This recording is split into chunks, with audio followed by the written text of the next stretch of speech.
Hey all, this is the second iteration of this post/episode.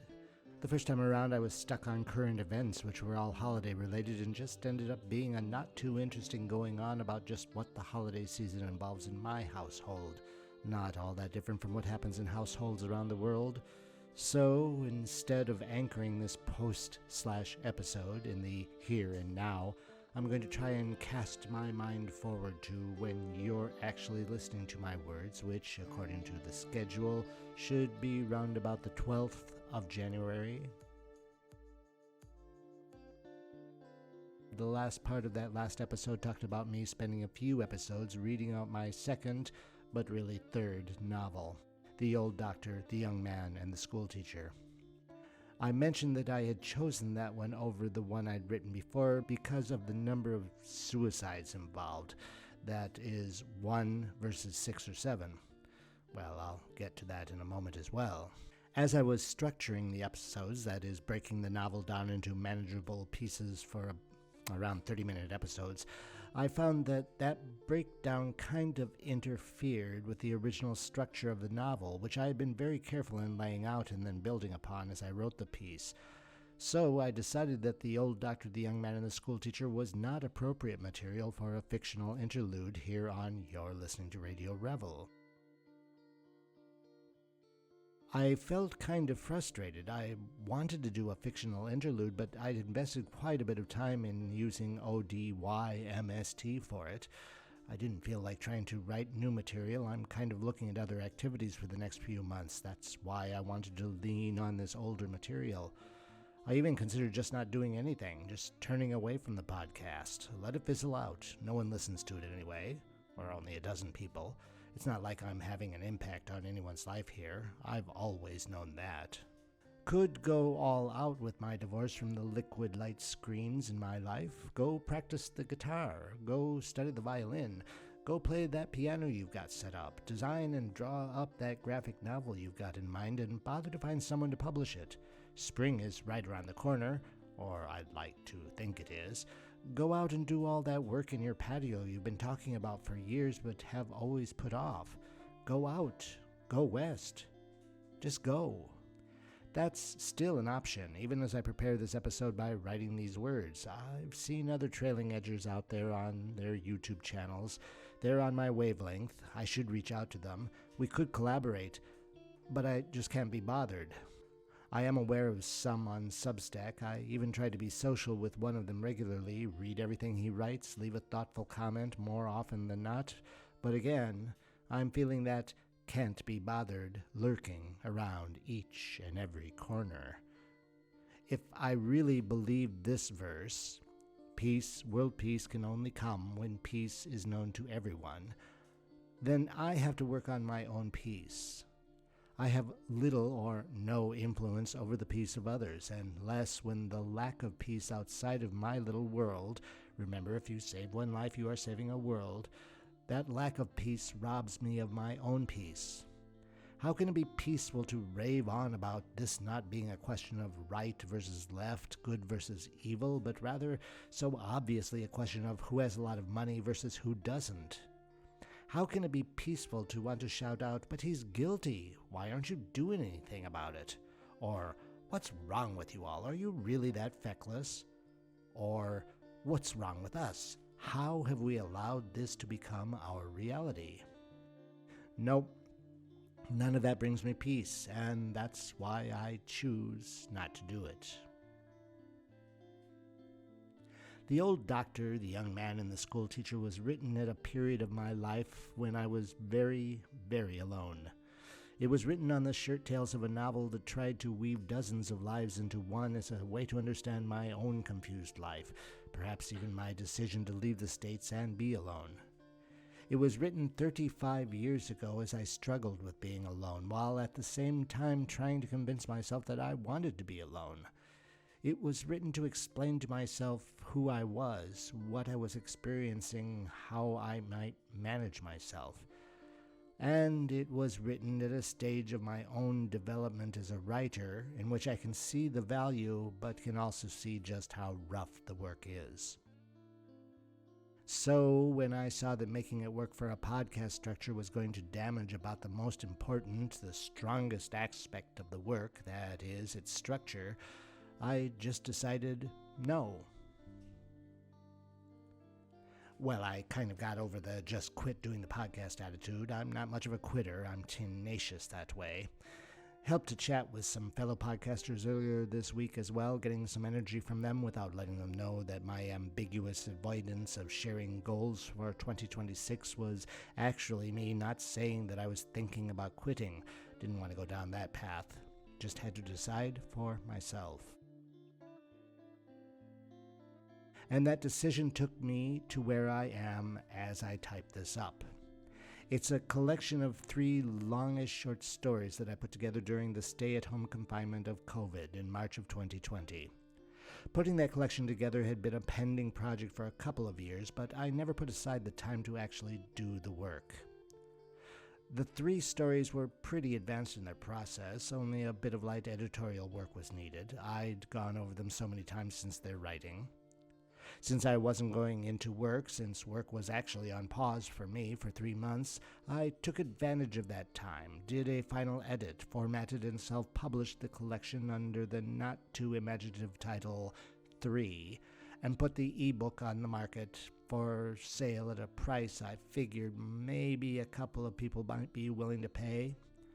To date, I have not sold a single copy.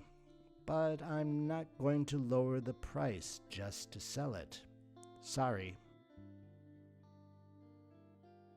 The stories were written at different times. The first, Mavra Kundala, was written in 1994. I was living in a coastal city in Spain, teaching ESL, had been back to the States briefly just 2 years earlier. My life was actually pretty stable. Mavra Kundala is a standalone story that draws nearly entirely on my imagination. There's little of my own experience in the tale. It actually kind of marks a milestone for me in straying from my own biography for source material. The second story, When Herb Met Mabel, is actually part of a much longer piece of work that I was writing in 1991. That piece was heavily subtexted with the Oedipus story, at least in character development.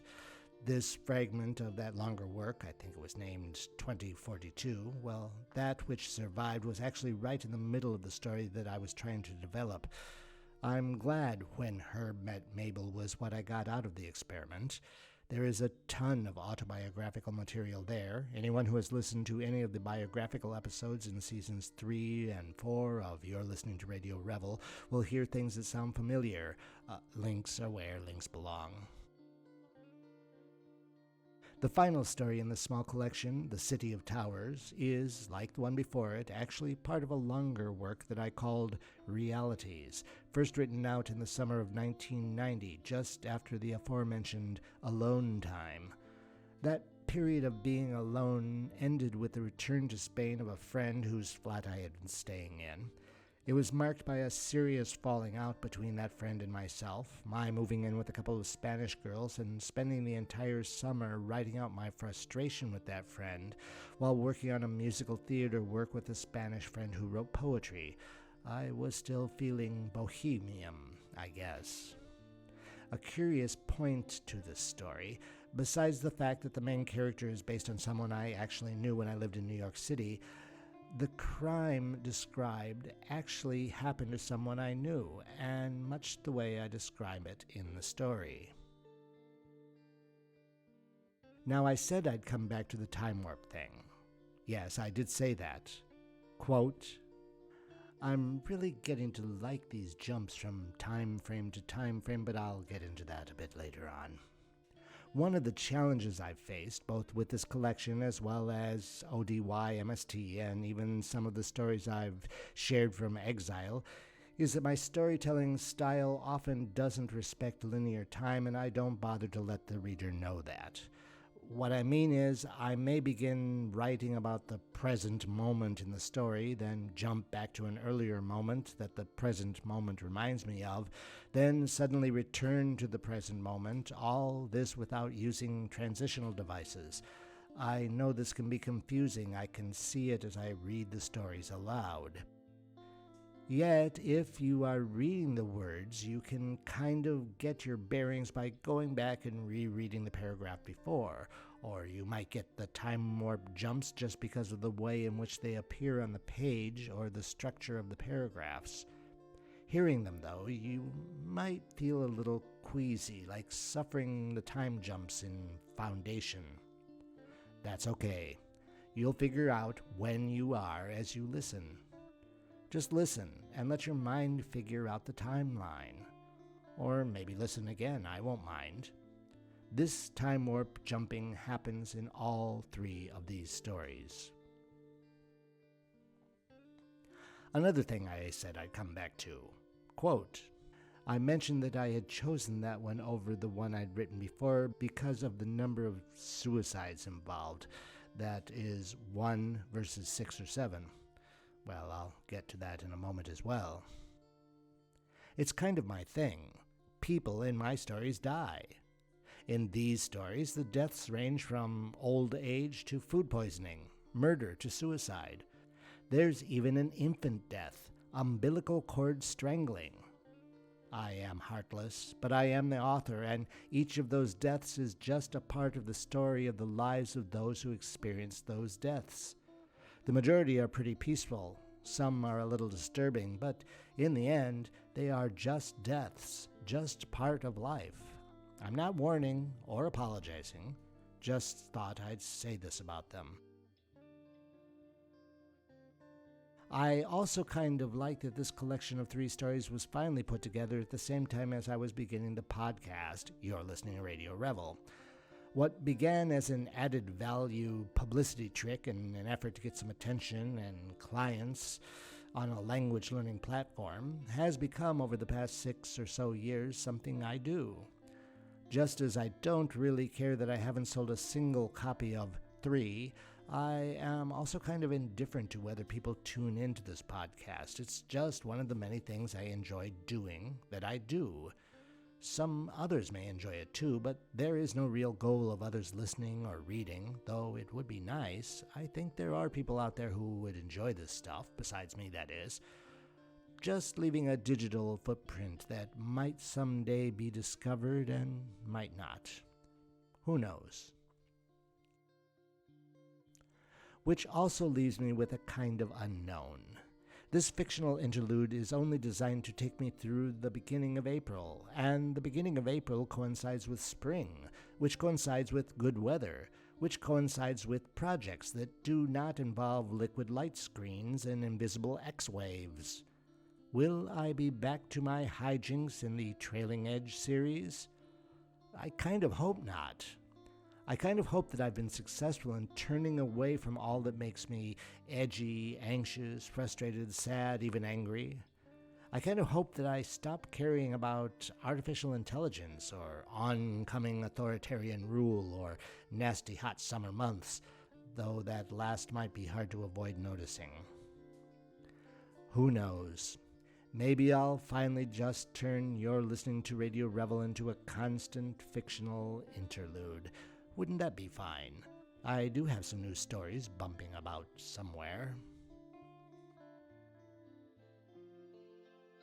Well, enjoy the next few episodes. Enjoy 3. It makes me laugh and cry. It might do the same to you. And remember to listen, like, subscribe, and share. Cheers. Well, that survived was actually right in the middle. No. Yes, I did said that. No. There's even an infant death. No. There's even an infant death. Umbilical. There. No. Which coincides with product. No. Well, enjoy the next few in. No. You're listening to Radio Revel.